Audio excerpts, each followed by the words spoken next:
wakil presiden itu untuk diturunkan, silakan keluar dari Indonesia.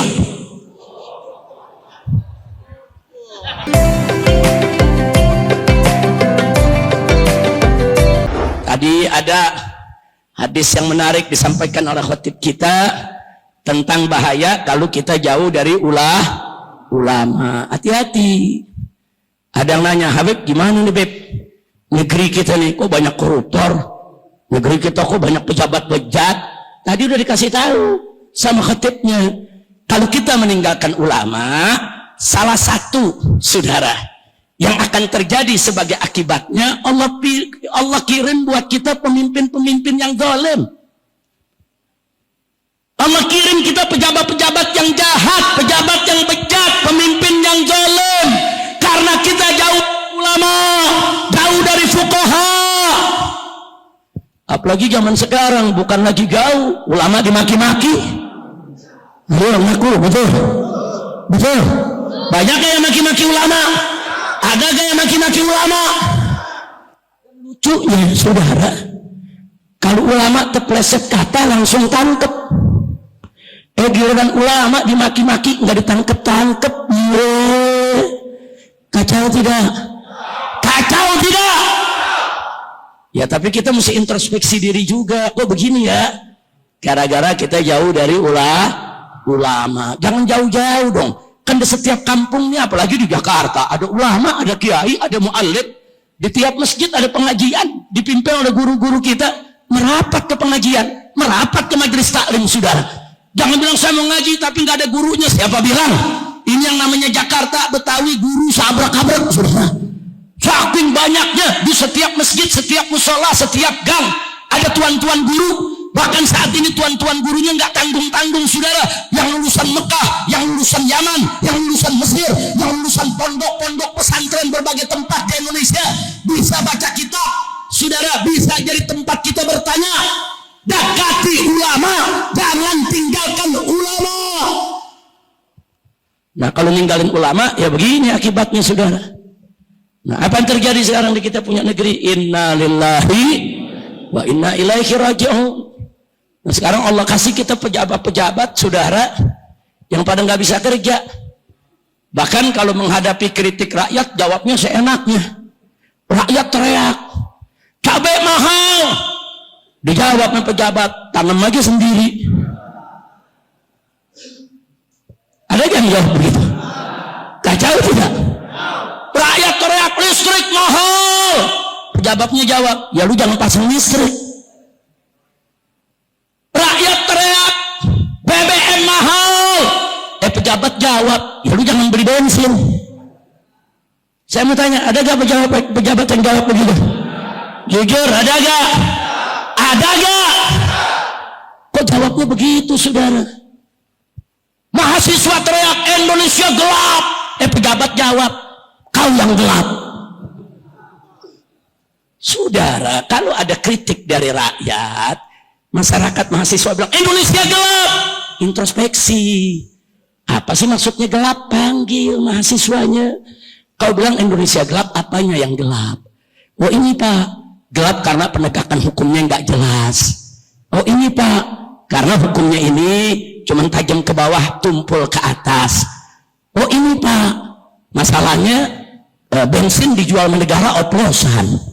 Oh kalau negara aja ngoplos, bagaimana rakyat? Ini negara loh, saudara. Pertamina itu resmi negara punya, betul? Ngoplos gak? Astagfirullahaladzim. Nah ini Pak yang kami maksud gelap. Tanya dulu, jangan langsung dijawab muka lu yang gelap. Ini bukan obrolan warung kopi, bukan. Ini komunikasi antara rakyat dengan pejabat. Lihat, oh karena korupsinya belum maksimal, ayo kita maksimalkan.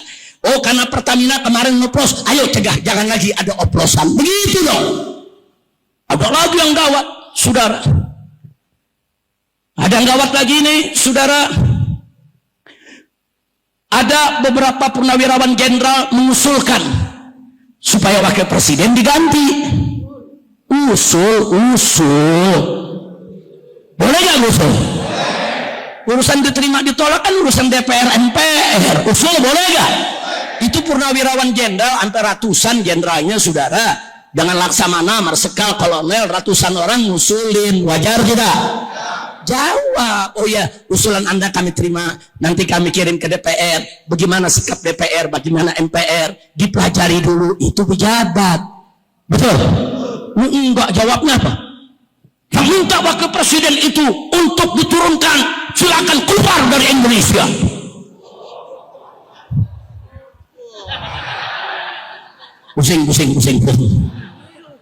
Pusing juga kalau dijawab begitu. Saya mau tanya tuh, orang-orang begitu punya moral tidak? Punya etika tidak? Punya sopan santun tidak? Saya mau tanya, rakyat berhak tidak untuk mengkritik? Rakyat berhak tidak untuk memprotes? Berhak, saudara. Kewajiban pejabat, ambil itu kritikan. Mana kritikan yang nggak betul? Sampai rakyat, kau punya kritik nggak betul, kau salah informasi. Sebetulnya begini, bukan begitu. Rakyat, masukanmu ini benar nih, kami pertimbangkan. Nanti kami pelajari. Itu pejabat. Ada lagi yang lebih kejam. Rakyat rame-rame kritik, mahasiswa rame-rame protes, demonstrasi. Kiai-kiai saudara ikut bicara di atas mimbar. Apa mereka bilang? Jangan pakai sok-sok kritik. Jasa kalian ke bernegara apa?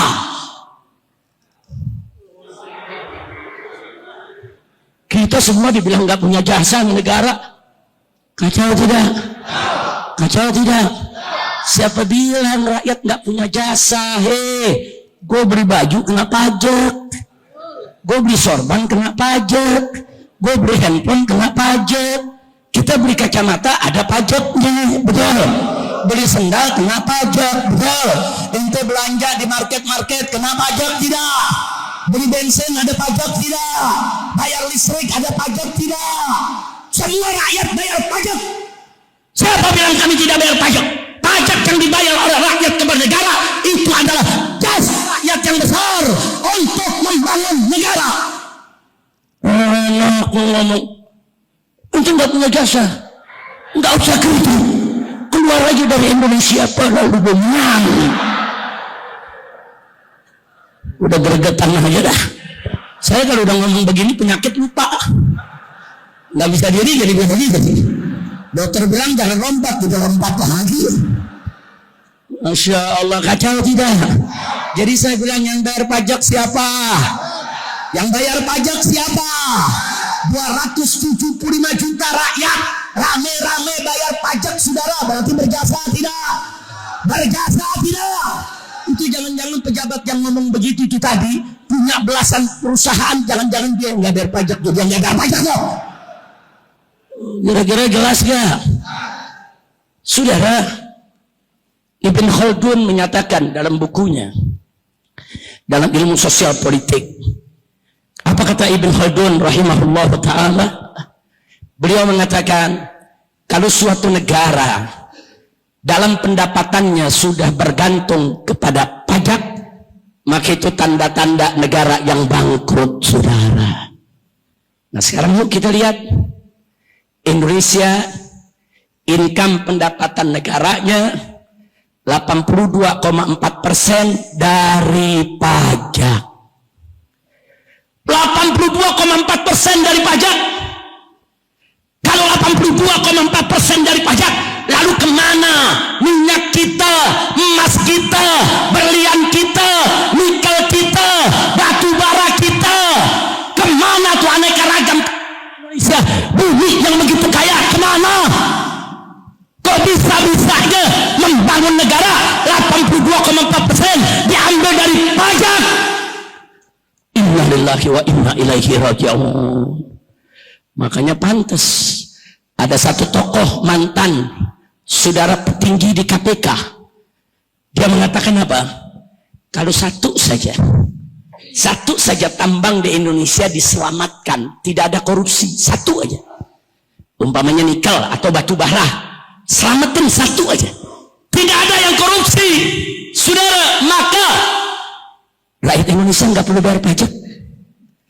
Bahkan kata dia, setiap orang yang hidup di Indonesia, warga negara Indonesia, bisa dapat gaji buta per bulan 20 juta rupiah.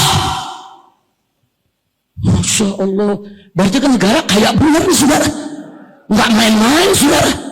Indonesia ini negara kaya. Kaya. Nah kalau satu barang tambang saja bisa begitu, apalagi kalau semua barang tambang diselamatkan, apalagi kalau semuanya tidak dikorupsi. Nah, jadi kalau saya lagi bicara korupsi begini, terus jangan di belakang ngomong Habib Rizik bicara politik. Ini bukan politik, ini amar ma'ruf nahi munkar. Saya tanya, korupsi jahat gak? Munkar tidak? Wajib gak dicegah? Wajib gak dilawan? Wajib gak dihentikan?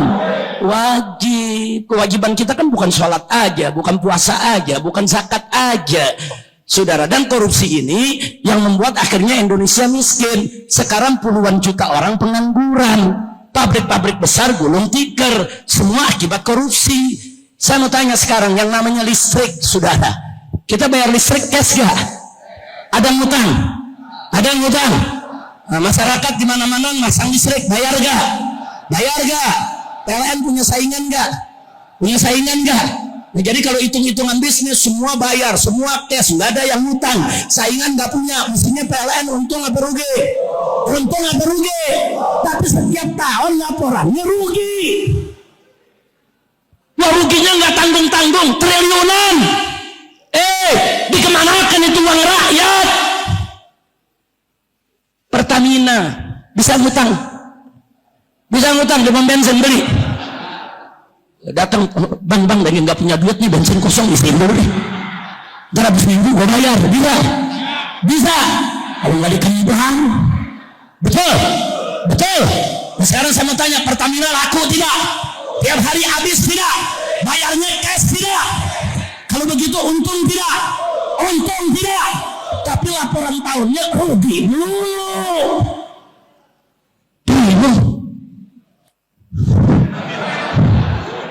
Nggak nyambung. Mau pakai ilmu nahwu sorof nggak nyambung, ilmu tafsir hadis nggak nyambung.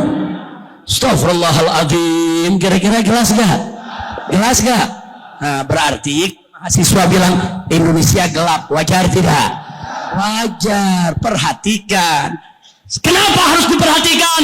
Supaya habis gelap terbitlah terang. Itu dong kalau mengelola negara. Betul tidak? Betul tidak? Tapi kalau nggak dianggap, orang kritik nggak boleh. Nanti habis gelap gulita. Nauzubillah min dari berdah yang diterusin lama-lama akhirnya kena ada semua pejabat. Bukan kita cuma amar ma'ruf nahi munkar. Artinya amar ma'ruf nahi munkar, saudara, apa-apa yang sudah baik dari pemerintah kita puji, kita dukung. Kita bukan oposisi. Ulama itu bukan oposisi, bukan. Ulama itu muhtasib, orang yang menegakkan amar ma'ruf nahi munkar. Kalau keputusan pemerintah aturannya bagus, kita dukung, kita puji. Nah, tapi kalau aturannya jelek, apalagi bertentangan dengan Al-Quran, bertentangan dengan As-Sunnah, merugikan rakyat, membahayakan negara, maka tugas ulama wajib untuk memberikan peringatan kepada mereka, saudara. Terserah memberikan peringatan dengan lembut, silakan. Dengan santun, silakan. Dengan rahmah, silakan. Saudara, mau peringatan dengan tegas, keras, silakan. Itu cuma soal cara. Yang penting ikhlaskan niat. Hanya amar ma'ruf nahi munkar, mencari ridha Allah. Kira-kira sampai di sini jelas kan nih? Paham? Nah, maka itu kalau ada yang tanya, bagaimana kita keluar dari kegelapan ini? Jawabnya takwa. Kita rame-rame bertakwa kepada Allah. Jadi bukan hanya pemerintah yang harus merubah sikap, tapi kita dulu nih di bawah nih. Tadi kan udah dikasih tahu sama ustadznya waktu jadi khatib. Saudara, kalau kita meninggalkan ulama, Allah kasih pemimpin zalim. Mafhumnya apa? Kalau kita dekat dengan ulama, kita rangkul ulama, kita manut kepada ulama, Allah akan kirimkan pemimpin-pemimpin yang baik, yang jujur, yang adil. Maka itu yuk mari kembali kita kepada garis ulama. Siap ikut ulama? Siap cinta ulama? Siap ikut barisan ulama? Siap ngaji kepada ulama? Takbir! Takbir! Angkat tangan semuanya, takbir! Sallu ala Nabi. Nah, yang terakhir saya ingetin nih, kalau ada mau tahu, Beb, Ini sekarang ini korupsi di Indonesia separah apa sih? Mau tahu tuh separah apa? Mau tahu nggak? Mau tahu? Kapan? Sekarang? Jumat depan? Mesti sekarang? Saya cuma menggambarkan parahnya. Setuju? Setuju? Dulu zaman Pak Harto, korupsi ada, bukan nggak ada, tapi korupsinya di kolong meja. Nah, tahu di kolong meja? Artinya apa? Masih ada malu, masih ada. Bukan korupsi nggak ada, bukan sama Harto. Pak Harto ada korupsi, korupsinya di kolong meja. Nah begitu reformasi, saya pikir bagus nih reformasi. Waktunya ujung-ujungnya jadi repot nasi. Begitu zaman reformasi, saudara, korupsinya naik ke atas meja, dari kolong naik ke atas. Artinya apa tuh? Malunya mulai hilang, malunya mulai hilang. Begitu 10 tahun terakhir, begitu dapat presiden, kerjaannya pagi siang sore malam bohong dulu. Itu korupsi, meja-mejanya dibawa lari. Udah kacau, kacau tidak? Kacau. Maka itu yuk kita perbaiki keadaan ini. Siap memperbaiki, betul.